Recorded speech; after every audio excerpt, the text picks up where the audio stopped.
Sa réaction était fortement attendue, après l'explosion du scandale Nicolas Hulot révélé par l'émission Envoyé spécial. Emmanuel Macron s'est exprimé le 1er décembre 2021 lors du Conseil des ministres. Le président de la République a déclaré à propos de son ancien ministre de la Transition écologique. Selon les informations du Parisien, la position du gouvernement sur ce sujet est constante. Nous n'accepterons jamais une société de l'opacité ou de la complaisance.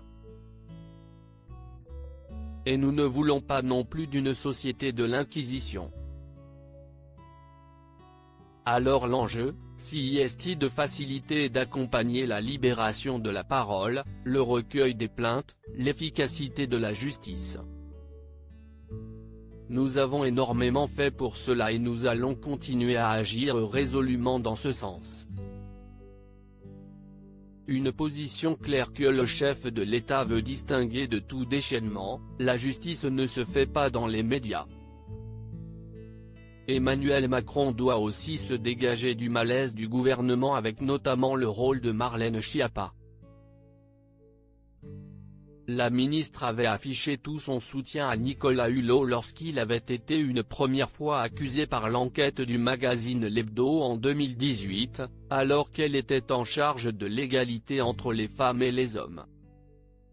3 ans plus tard, les témoignages discréditant l'ancien ministre s'accumulent et la position de celle qui est aujourd'hui en charge de la citoyenneté est fortement critiquée. Sur le plateau de LCI le 1er décembre, elle s'était offusquée qu'on lui demande des comptes alors qu'elle pensait ne pas avoir à débattre de ce sujet. Nicolas Hulot pour des faits qui se sont produits 30 ans avant que je le connaisse. Si est-il moi que l'on vient chercher? Mais si est-il une plaisanterie? Le porte-parole du gouvernement, Gabriel Attal, a mis l'accent sur le fait que le dossier Hulot d'aujourd'hui n'est pas celui de 2018, devant les caméras de BFM TV, il y a des témoignages supplémentaires qui s'ajoutent, qui n'étaient pas connus à l'époque.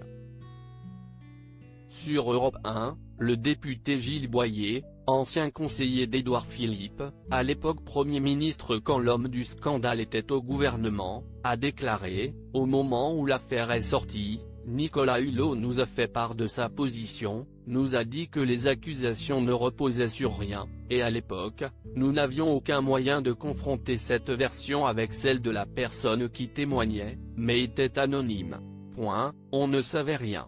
Maintenant que le présentateur d'Ushuaïa est dans la tourmente, il semble plus aisé de critiquer. Hulot a été un boulet quand il était ministre. Il l'est encore aujourd'hui. Ça a été la pire erreur de casting de ce quinquennat, a déclaré aux Parisiens un ministre de poids. Le vent tourne pour Nicolas Hulot, qui passe d'icône populaire de l'environnement à prédateur sexuel, à l'image de son ami Patrick Poivre d'Arvor. La parole se libère et la fille d'une ancienne ministre de Lionel Jospin ose désormais parler. De son côté, Nicolas Hulot s'est retiré de la vie publique et a nié toutes les accusations la veille de la diffusion d'Envoyé spécial. Au moins 6 femmes, dont une mineure à l'époque, le mettent en cause sur des faits prescrits par la justice. Le parquet de Paris a décidé d'ouvrir une enquête. Une investigation poussée par le ministre de la Justice Éric Dupond-Moretti qui veut distinguer la justice avec J majuscule et le tribunal médiatique. Parfois médiatiquement on va vite. Le temps médiatique n'est pas celui de la justice, a déclaré le garde des Sceaux dans ses politiques. Nicolas Hulot reste présumé innocent des faits qui lui sont reprochés.